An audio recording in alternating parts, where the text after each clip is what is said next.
Hey guys, it's Candace, And it's Elena. and you're listening to Cousins on Crime.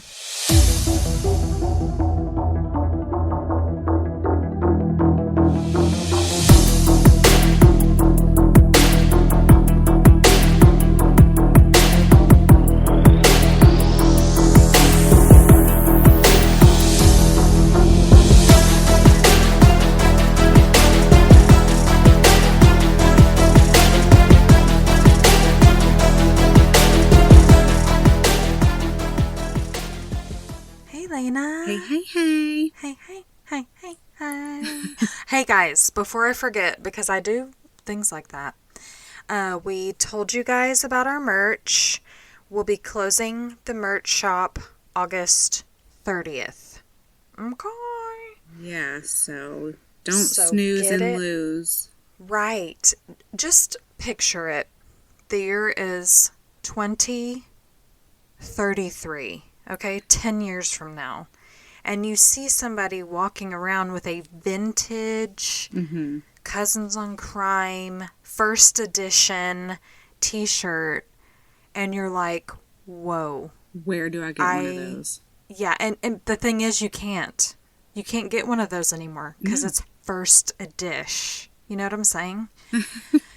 So you don't want to be that guy. No, absolutely not. No, you just don't want to be that guy. So get it while you can. We also have like stickers and totes, my goats.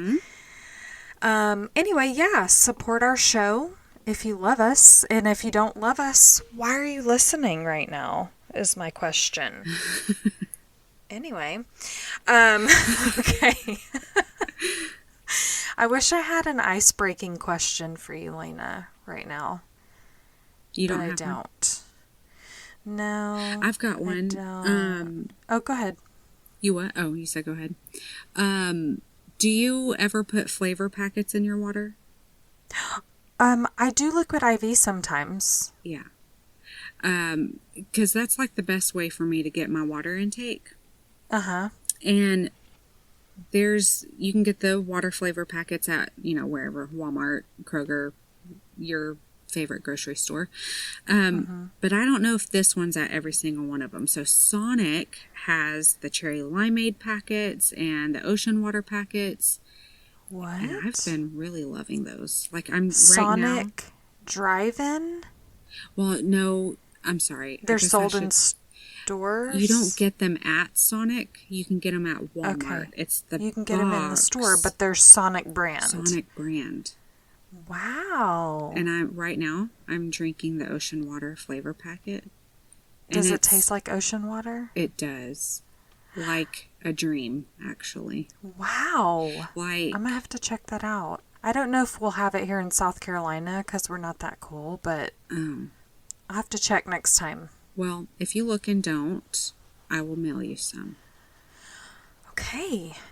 I am excited to try that. I get the liquid IV pina colada.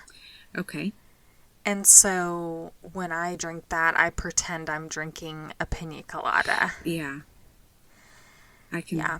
Yeah. That's refreshing. Because I am really bad about water intake. Really bad. Yeah, I guzzle water when I have these flavor packets, so. That's a good idea. I'll have to try it. Yeah, anyway. Well, now that we're refreshed, let's get unrefreshed. Okay. We really should end our episodes with something like these conversations. True. So this case that I have for you today was recommended to us by your mama. Yeah. Hi, Aunt Karen, who's not actually a Karen at all. It's a case that may have actually never been solved because of the way the investigation went. I mean, I really can't believe we're actually talking about it today. This is the story of the murder of Susan Woods. So Susan Woods was a little shy and quiet at the time of her death. She had been going through a divorce from her husband, and she was really trying to regroup at this time in her life. She was 30 years old, living alone in a rented home near downtown Stephenville, Texas, and worked at a sandpaper factory. Well, by July 28th, 1987, she had no-showed to work 2 days in a row. Oh, no. And I'm not sure if her supervisor, tried calling her that first day. I assume he did. But she didn't show up the second day either, and he called her dad to see if everything was all right. And as soon as her father, Joe Adkins, got that phone call, he immediately knew this wasn't like her. Something was wrong. Right. If her boss is calling him. So without hesitation, he got in his car and drove over to her house to check on her. And when he got there wasn't a stir coming from the house. By now, it was dark. The lights were all off, and that was surprising, but not as surprising as finding the front door unlocked. So he entered the home, and he made his way through the darkness and into the back bedroom, and that's when he found her. Oh, my gosh. Susan Wood's body was found submerged in a filled bathtub right off that bedroom. This must have been horrific. Absolutely. To see. The water was black. Her hands were bound behind her back with what investigators later discovered was a tank top, and her head was actually under the water. Joe rushed to the living room landline and dialed the police, and then he went outside to wait for police. Do you ever wonder, what a family member experiences in those must be drawn out minutes while they're waiting for police? I can't imagine. No. Standing in that yard in the darkness, all you can hear are crickets. Well, just like And that you've the last case I gave last week, how the person who found Adam, took off on his bike. Fled. It's just was a, everybody responds differently. Yeah. And his was I gotta get out of here. Yeah. This is a horror movie I'm in right now. And he probably thought maybe somebody was still in the house. Yeah. And exactly. that's probably why he took off. But you've just found your daughter, your baby, in the most horrifying situation anyone could find any person, let alone your child. Yeah. And there's not one thing you can do. No. It's just done. It's heartbreaking. Yeah. And luckily, he didn't have to wait very long. And when Sergeant Donnie Hensley arrived on the scene, he saw Joe and said, "Joe, what are you doing here?" You see, he didn't know any identifying information of the victim. Oh. So when he got to her house, he didn't know whose house he was responding to. He just got the address and showed up. Okay. Donnie knew Joe. They had actually both frequented the municipal golf course, so he was kind of confused. And then soon Donnie understood. Joe just kept saying, "They killed her. They killed my daughter. They killed her." And so he didn't press any further. He just kind of understood. Mm. He gave Joe a hug, and then he entered the home and found just the most horrifying scene. Donnie told Joe, "You need to go home and tell the rest of your family. You need to just go home. You don't want to be you don't want to be here for this." I can't imagine just getting in my car and driving home after finding your adult child like that. Yeah. But of course you don't want to sit there and watch them take her out of the house and have the police surrounded. I just can't even imagine. Well, inside, police noticed a struggle had clearly taken place in the back bedroom, which was attached to that bathroom I was talking about where she was found. The mattress was hanging off the bed. The covers were scattered about. There was a white electrical cord that was laying across the bed, presumably involved in the murder somehow, maybe. One of the pillowcases had makeup all over it, which was not abnormal for like a woman. Maybe she didn't wash her face, but as Donnie looked closer at it, he could swear he could see the imprint of a face. Oh my Lord. Like the mascara was placed where the eyes would be. There was like lips. And can you imagine how eerie that must have been? Oh my gosh. So it looked like someone had held that pillow over her face. Now, all the elements of the scene begin to paint a picture of the crime, and it's almost as if the investigators were seeing it all play out. But they needed more, of course. In the bathroom, they were able to lift some fingerprints and palm prints, actually, which weren't going to do much for them, being that it was the late 80s. They'd only be useful to them if they had someone to match them to. Because in Texas in 1987, there was no fingerprint database yet. Okay. And we know that DNA wasn't being used either, so they didn't have that. Mm-hmm.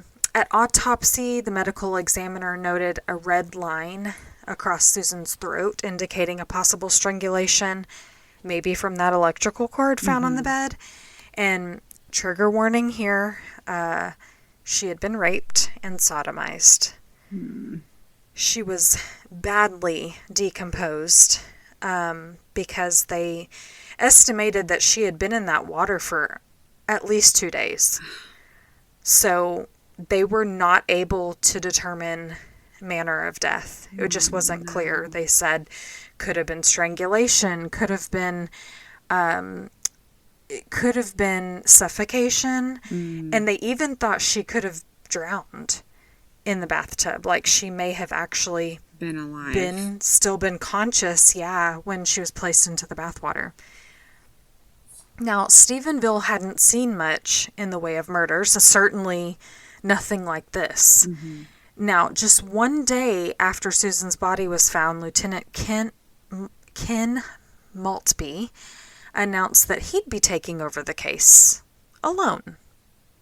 Have you ever heard of that happening, Lena? Like, it's announcement, there's a murder, and then someone announces, yeah, I'm going to be investigating this case all by myself. You know? Interesting. A little weird.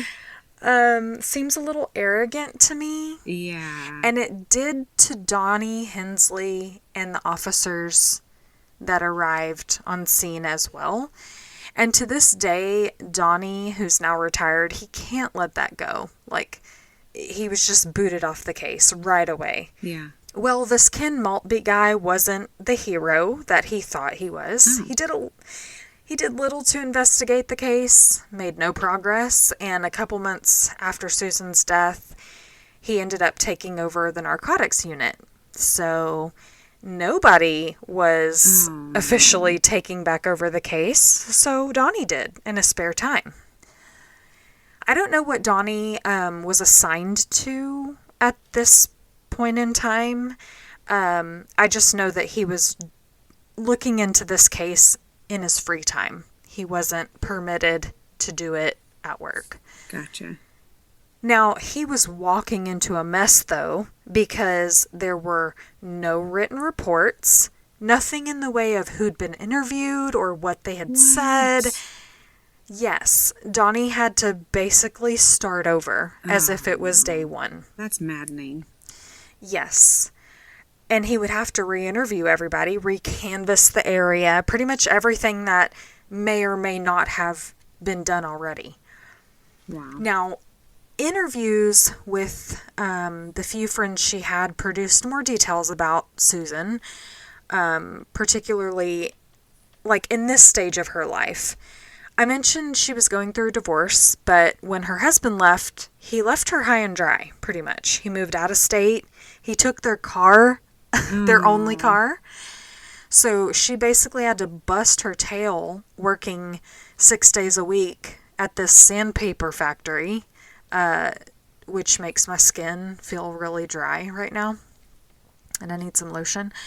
But she was busting her tail 6 days a week to save up for a new one. Not like a new car, but like new to her. And because she was constantly working and only had 1 day off a week, it didn't leave her much time for socializing or dating. Her friends Deborah and Cindy did tell investigators about one guy, though. His name was J.C. Bowman. He lived in the neighboring town of Granbury that had given her some really gnarly hickeys a few weeks before she died. And this was of note because Susan called Deborah and was kind of shaken by the encounter. She was really upset that she would let a guy give her hickeys. She's like, I'm 30 years old. Yeah. I'm getting a divorce, and that just got out of hand. Yeah. Like, I don't know why.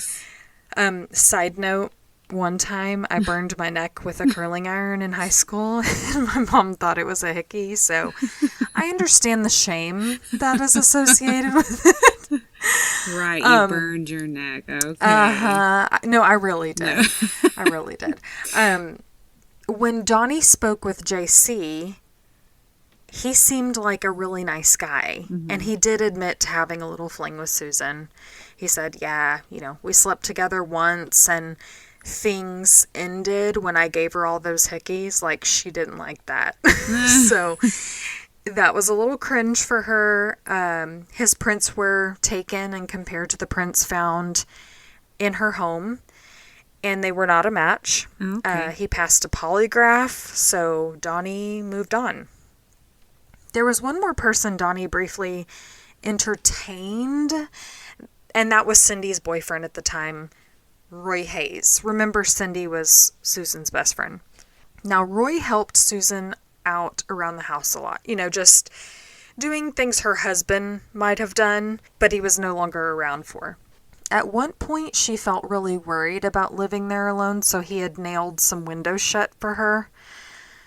Well, unlike JC, Roy's prints were all over the house, given that he'd been there all the time doing stuff for her.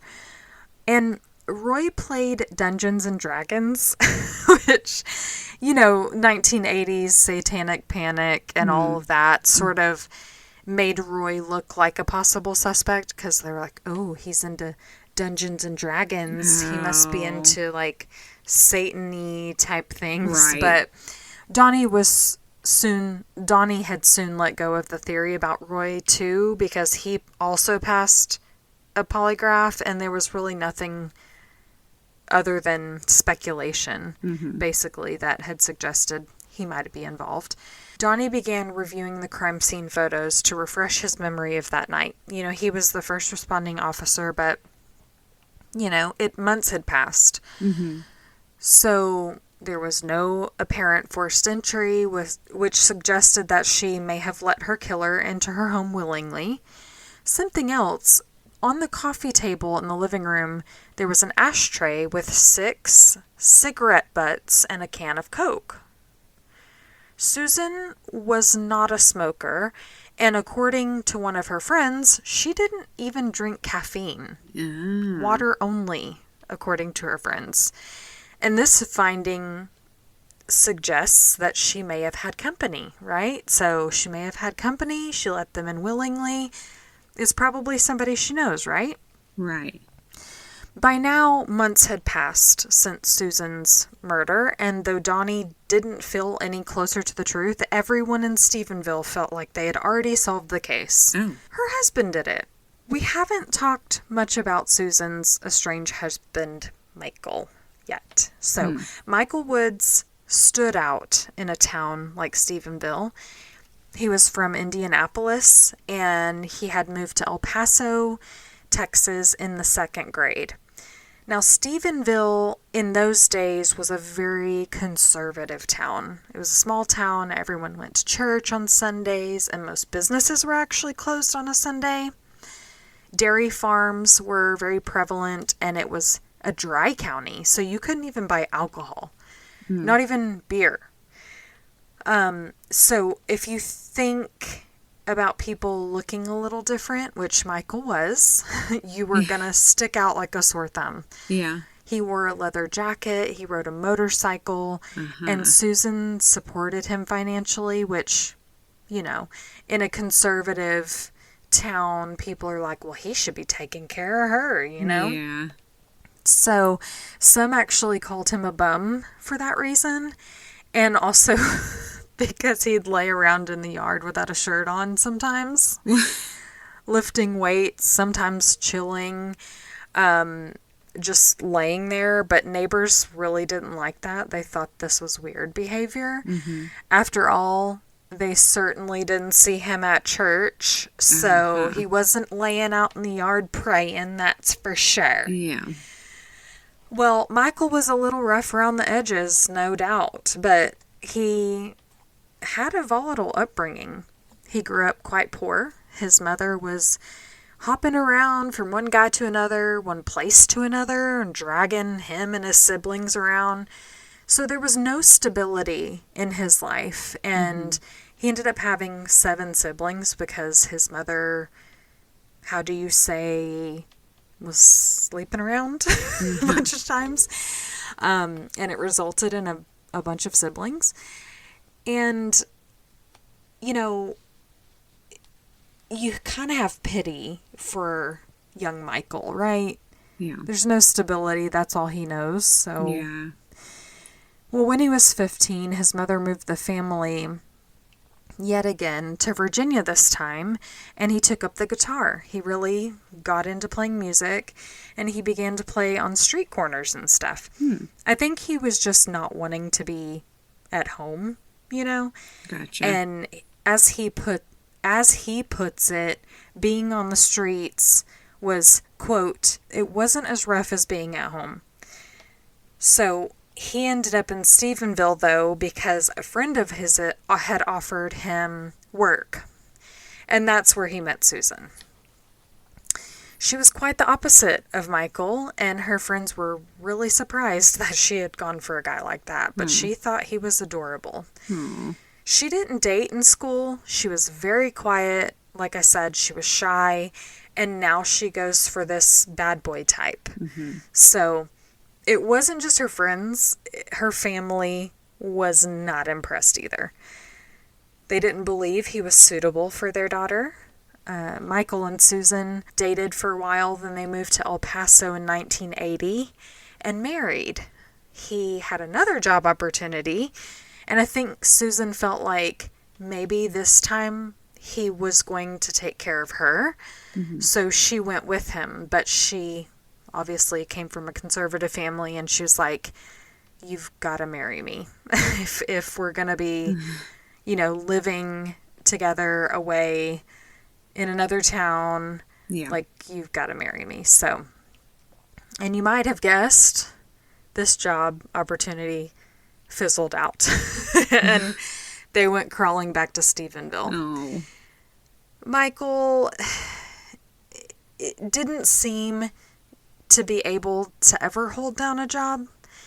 He wasn't very respected because he had a really terrible attitude. Wow. And his appearance, really. He had like shoulder length, scraggly hair. He bounced around from job to job, and, you know, bosses just didn't respect him. He had no work ethic, and, you know, you think about his upbringing, and the instability was normal for him. So he didn't really care to this do was well. his life. Yeah. Exactly. Like, he had no motivation. He's never seen, like, someone hold down a job and that lead to great things in life. He just was like, you know. Yeah. And Susan wanted to make him happy. That's just how she was. So she kind of leaned into this unpredictable lifestyle. She ended up moving back to Indianapolis with him to be closer to his brother at one point.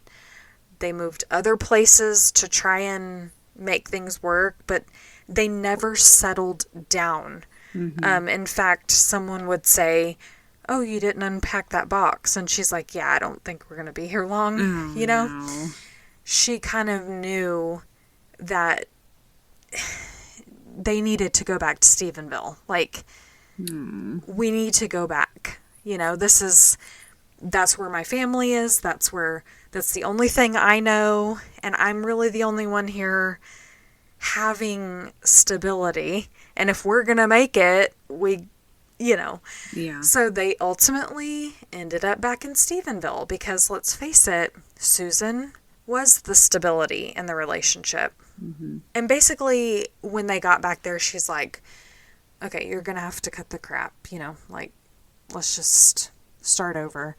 But he didn't cut the crap. He would get into fights, spats with the neighbors, and police got to know him pretty well, even, because he was a bit of a nuisance. I think for Susan, this behavior really started to wear on her. And when he came to her with this idea of flipping houses, she was like, boy, bye.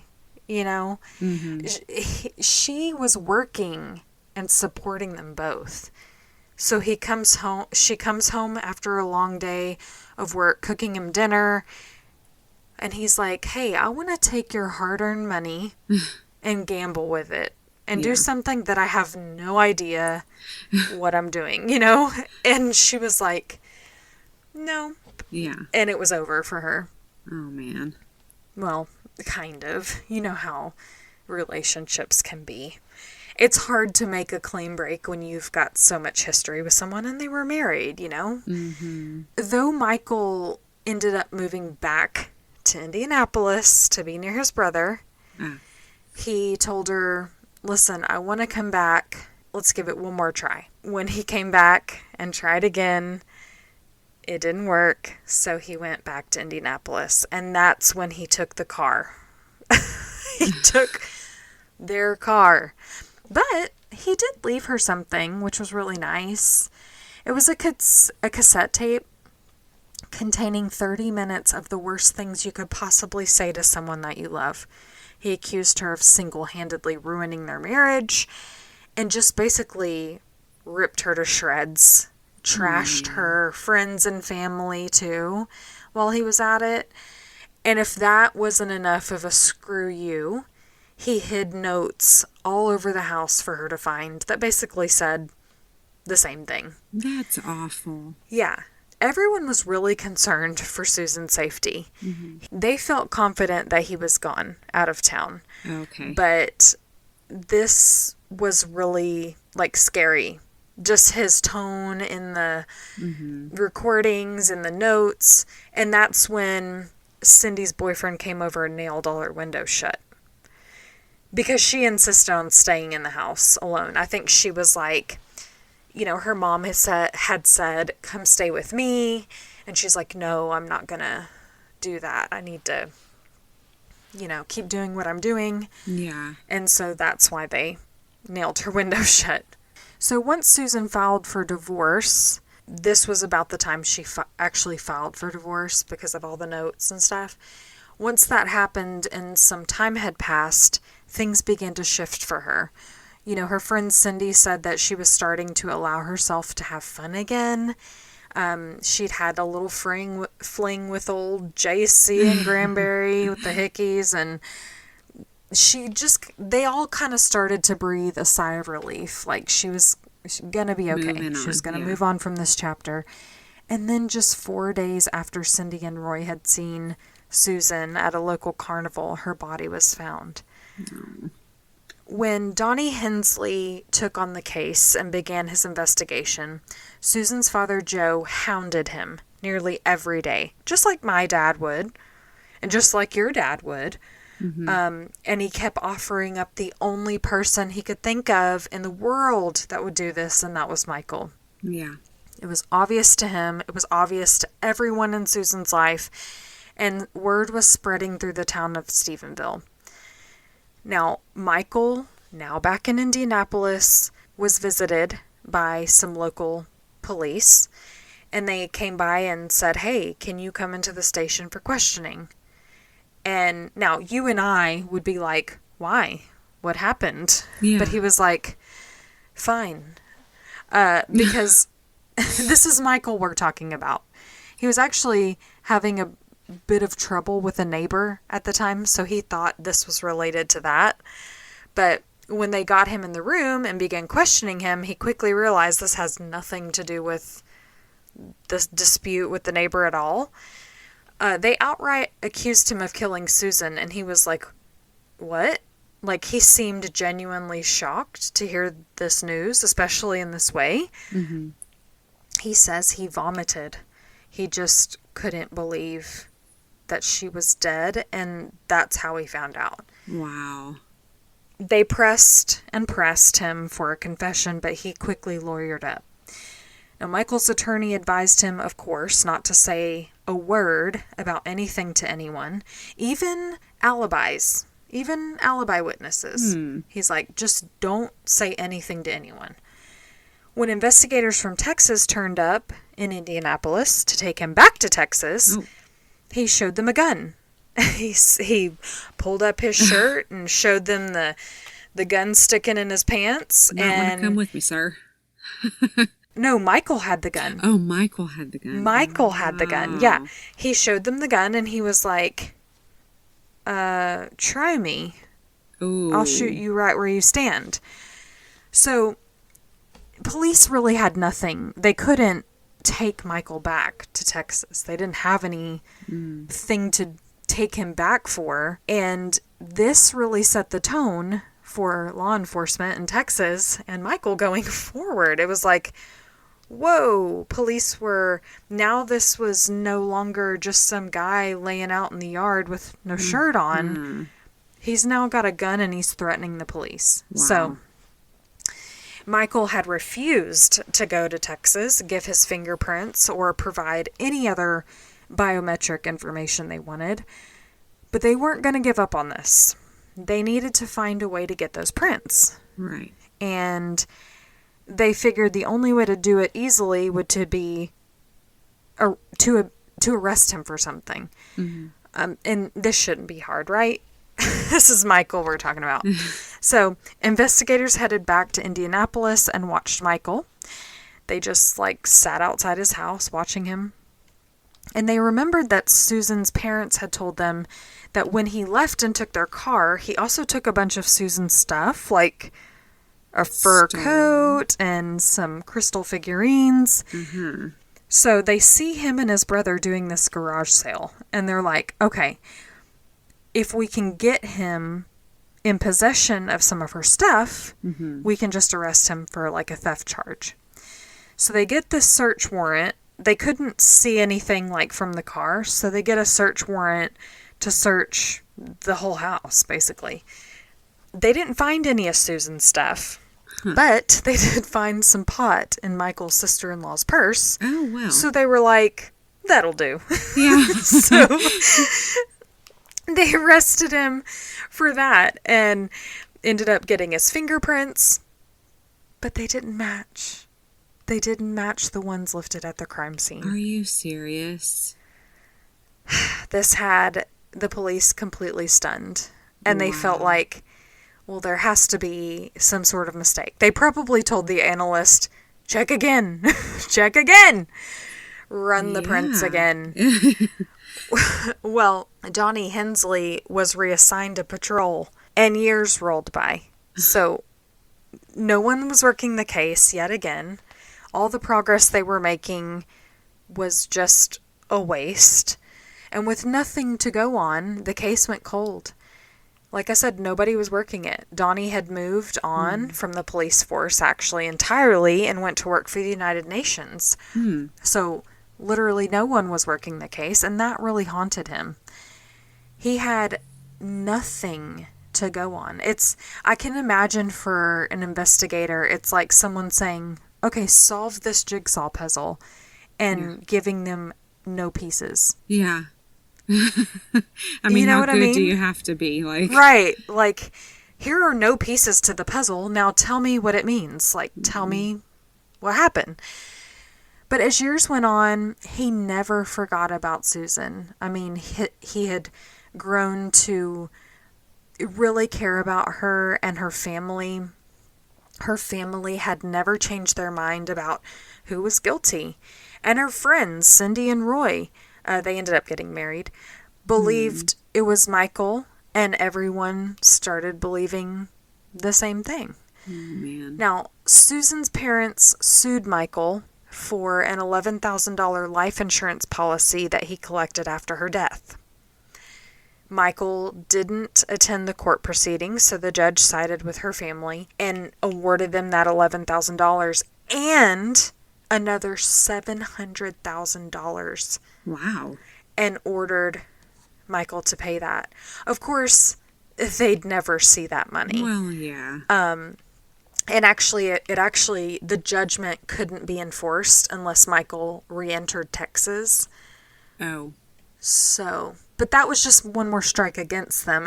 And I think for them, it wasn't about the money. Right. Just like most civil and like wrongful death cases, it's about a court of law saying you're guilty for something. Yeah. So, you feel like we're getting to the end of the story? I feel like it, but I know you like to go on some twisty turnies, so.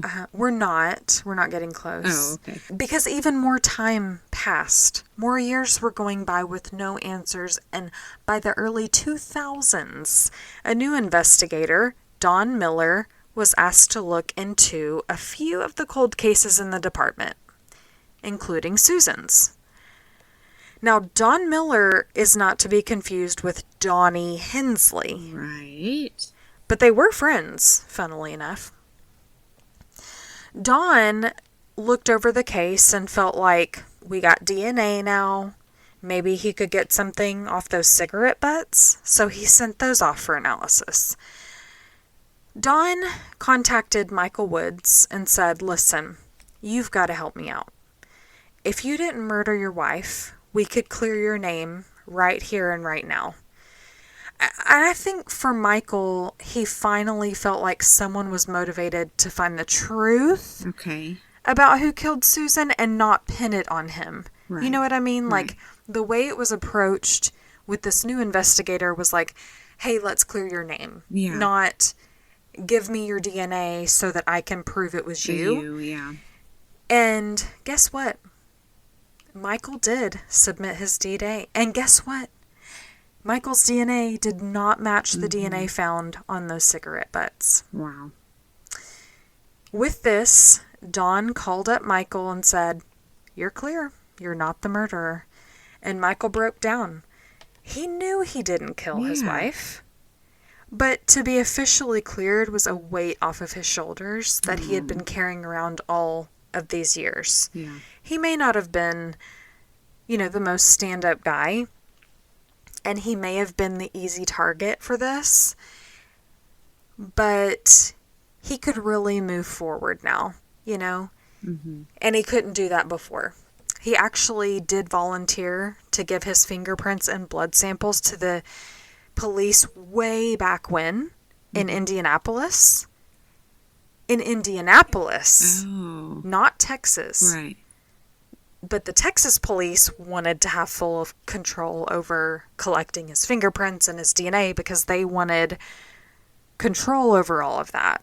But he didn't trust the police in Texas. He was like, no, they're going to, twist things around and change my fingerprints or whatever. He just did. And he even feared for his life because he was like, I think they'll do anything to pin this murder on me. And he just didn't trust him.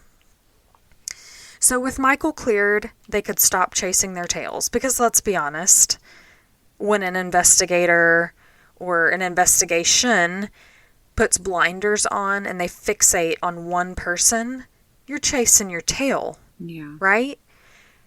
So by 2006, just a year after Michael was cleared, Don found out that the Texas Department of Public Safety were able to access the FBI's fingerprint database. Okay.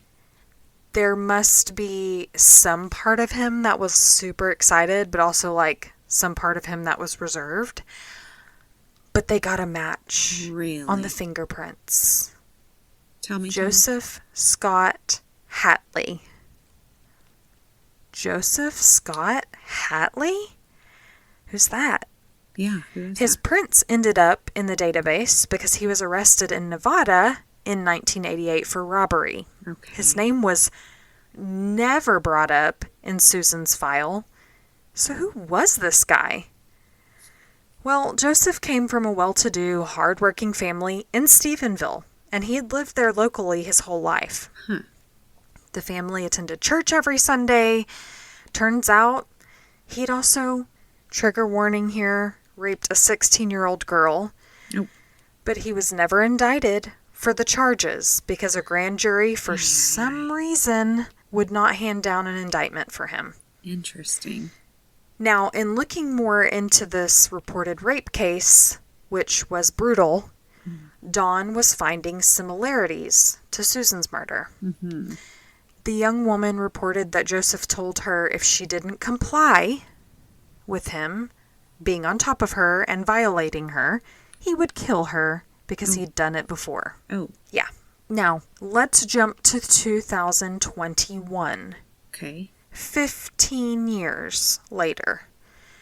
Joseph Hatley dies, not in prison, as you might think, but he was found dead in Abilene in an RV that he'd been living in. Oh. This okay. isn't the wild part yet. Well, this isn't the only wild part. Mm-hmm. One of the craziest things for me is that the RV was then sold to a new owner. And this new owner was cleaning the RV when he found hundreds of papers outlining Joseph's life, written by Joseph, just basically like a diary or an autobiography, just neatly written. And as you know, I don't like to glorify a murderer, so I don't want to talk too much about the details contained in his writings. Right. Because, like I said, they were his words, his thoughts. But he did talk about his curiosities about sex and sexual violence that he had, that his parents refused to talk with him about. Okay. I get that it's no doubt an awkward subject to discuss these types of things with your child, but kids are learning about life, so help teach talk about them. this stuff with your kids. Navigate through it. Yeah. He had a fixation with pornography at a very young age. And though he attended church with his family, he really didn't believe what he was being taught at church. He just had a lot of questions about the religion. And with all of these elements to him, his family didn't really know about them, other than the, weird sexual stuff that they didn't want to talk about with him. He lived all of these things in silence. Oh, and speaking of family, guess who Joseph was related to? Who? Cindy, Susan's best friend. Are you serious? Yeah, I wish y'all could see Lena's face just then. Oh. Joseph had known Susan and her husband for years. According to Joseph's writings, he believed that Susan had flirted with him the last time he saw her. I highly doubt that. He was also going through a divorce at the time. Susan was going through one. So one night he got really drunk and decided, I'm going to go over to Susan's house right now. Just completely uninvited, unannounced. And when he turns up, she was like, "Oh, hi. Come on in." Can I help you? Yeah, she probably said, "Can I help you?"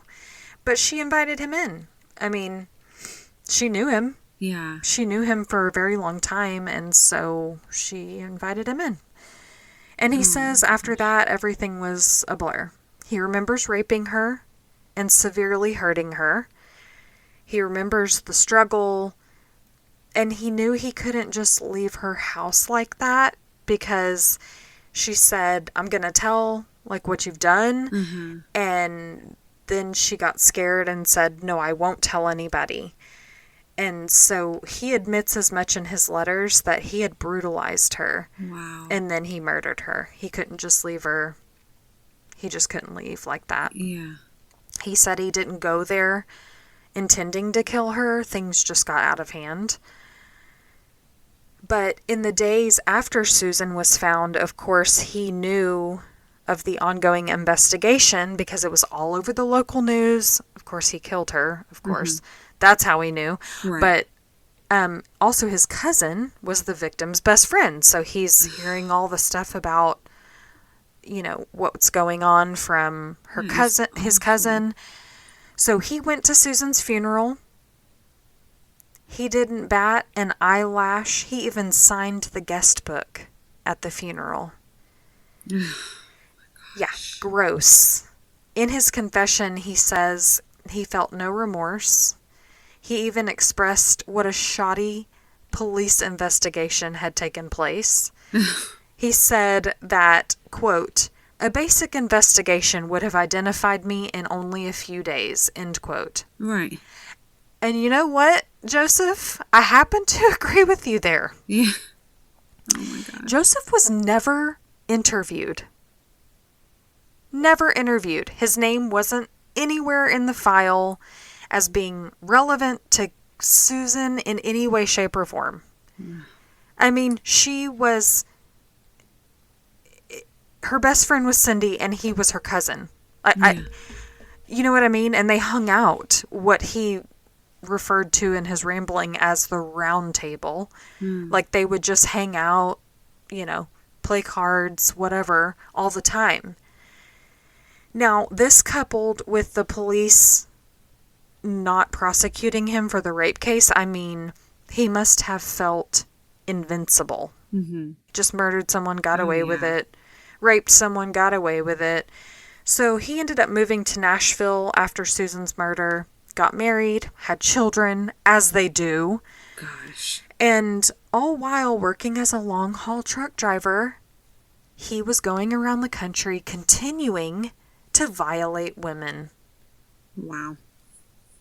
And you Shocker. might be asking yourself, how the crap did this guy die in an RV at aged 56? Well, he died of cancer, but not in prison. Right. Why wasn't he in prison? Because when they came to arrest him in 2006, with all the evidence stacked against him, the fingerprints and the cigarette butts that eventually did match that DNA, he cut a deal. 30 years in prison. 30 years. I see you trying to do the math over there. Well, in 2017, he was diagnosed with cancer, and just 11 years into his prison sentence, poor guy, he's got cancer, let's let him out. He was released on good behavior. Are you... What? Do you have any words, Lena? None. Can you find any? No. I know. Now, one thing that stands out to me about this case is the fingerprints were the thing that nailed him, not DNA. I primarily used the Texas Monthly report that your mom sent us in this case, but I did reference some other sources about this story, and some of them sort of spun this case as a DNA case. And while they did match his DNA to the cigarette butts after the fact, it was the fingerprints that got him caught. You know what I mean? Yeah. We all love a DNA case, okay? Believe me. It's the wave of the future when it comes to solving these cold cases. But this time, it was the fingerprints. Good old-fashioned fingerprints. Now, I've said it before, and I have to say it again. If you have murdered someone, and you've not yet been caught, careful, my guy. Our technology is getting better and better and better by the day, and we will come for you one of these days. Wouldn't you rather be the one to make peace with your family and friends than have the police show up and put handcuffs on you in front of your children, your grandchildren, you know? Well, I mean, that would mean you'd have to filter and your thoughts and filter and have self-control, but... Exactly. Okay, let's say you die and you never have to spend one day in jail. We still will figure out that you killed somebody, and the people that have invested their time in you will live the rest of their lives in complete confusion. Like, oh my gosh. can you believe Dad did that? Granddad did that? Oh, Mom did that? that's so Don't sad. you want to make things right for them at least? You know, just look at the guy the other day who was arrested, who's allegedly the Long Island serial killer. Did you see that? Yeah, I did. He was an architect, a father, a husband. He's all wearing suits. Yeah. And he allegedly, his DNA was found on a pizza box.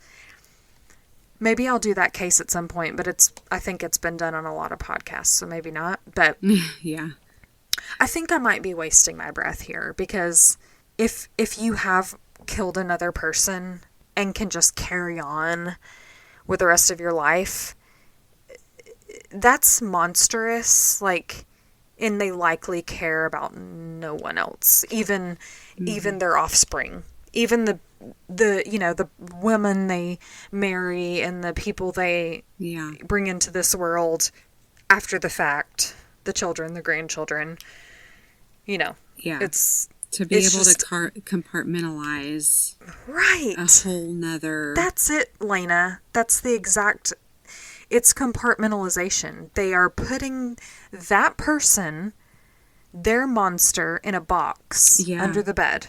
Absolutely. And they're living out their life like, oh, honey, can I make you a cup of coffee this morning? Oh, great job at your game, little Timmy. You did awesome at your baseball game. And it's like, someone somewhere is sitting on a bleacher next to a murderer. Yeah. Oh, that gives me chills. So Cindy didn't have any contact with him after he moved away, or like? She did, but they didn't. So it wasn't until 2006 when he was connected to her murder. So right, but I'm just wondering if, like, all this time, if she had contact with him, like, did she notice? Was there any? Never. Now that she knows this, like, can she look back and say, oh, he said this one thing, and that makes a lot of sense now, It's funny you mentioned that. It wasn't her who said, looking back. Okay. Roy, her husband, actually said, when I first met Joseph, Cindy wanted me to, like, I don't know, bond with him because we were both readers. And so he was like, I quickly learned that the only books he wanted to read were really dark books. Like, he wouldn't have liked me. True crime books. Things about murder, things about just really dark subject matter. Yeah. And so Roy really never got very close to him, but the rest of his family said, he had, like, typical boy anger things, but it really, they couldn't see that crossing into violent behavior. Gotcha.